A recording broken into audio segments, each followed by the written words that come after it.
Hi everybody, Mrs. Tafari here, aka Rockin' Librarian, and today we are going to start reading a Choose Your Own Adventure book. I don't know if you've ever seen these books before. Behind me you see lots of different images of different ones that you may be able to find at the library, but today we're going to start one that's called Can You Survive a Zombie Apocalypse? An interactive doomsday adventure written by Anthony Wachowitz. So I'm super excited. I think what we're going to do is I'm going to record, stop, and when you have to choose your path, go to page 11 or continue reading, you'll have to start the next video on the path you choose. Will you survive? So here's the cover of it. What's great about these books is even though it's kind of, it's a good sized book, you actually don't read every page. Or you could do multiple adventures. But you read and read and read, and then you get to a page where it says, okay, choose a path. So you might choose go to page 12 or continue reading. And so you create the final version of the story about the zombie apocalypse. So what's going to happen is I'll read, and then when I get to a choose spot, the video will stop, and then you will have to choose the next step. But you can go back and listen to more pieces.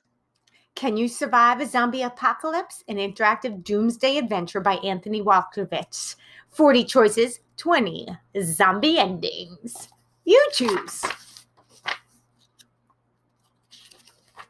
About your adventure. You are living a nightmare that is only played out in the scary stories and movies. The zombie apocalypse has become a reality.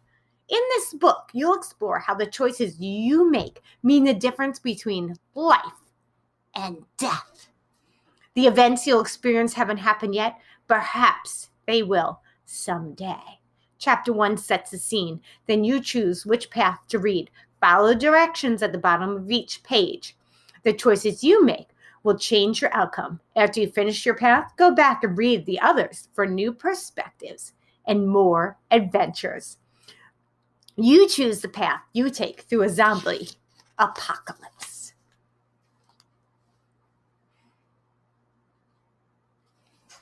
Surviving the Undead. Dad! Don't sing along with the radio! Your dad agreed to drive you and two of your friends, Chloe and Logan, to the movie theater for an evening show. But you didn't know he would embarrass you this much. Since when are the Beatles now cool? He asked with a smile.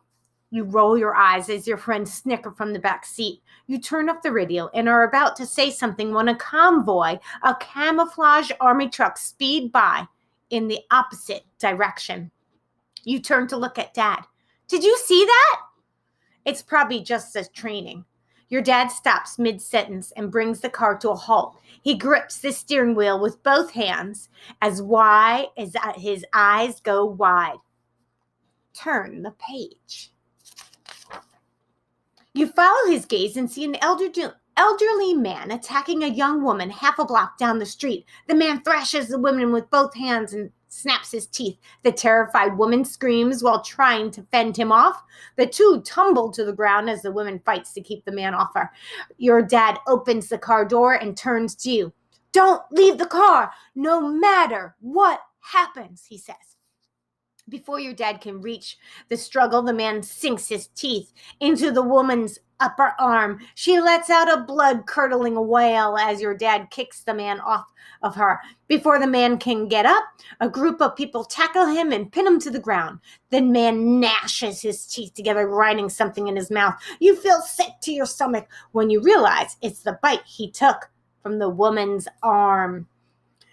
That's Mr. Miller. He owns the appliance store downtown, says Logan. He took a bite out of that woman's arm, cried Chloe. Your dad runs back to the car and pops the trunk. He races around the car and grabs the first aid kit from the back. You stick your head out the window. Dad, what happened? You ask. I don't know. Just stay in the car. He sprints back to the woman, starts to wrap her wound. As he secures the bandage, chaos breaks out of the crowd behind him. People start shoving each other and running in all directions. Your dad does his best to shield the injured woman. We have to go out there and help before the crowd stampedes them, says Chloe. We should stay here, says Logan. That's what your dad told us to do. Besides, we'll end up getting hurt ourselves. To defend your dad on the street, turn to page 10. Turn to page 10. To stay in the car, turn to page 43. What are you going to choose?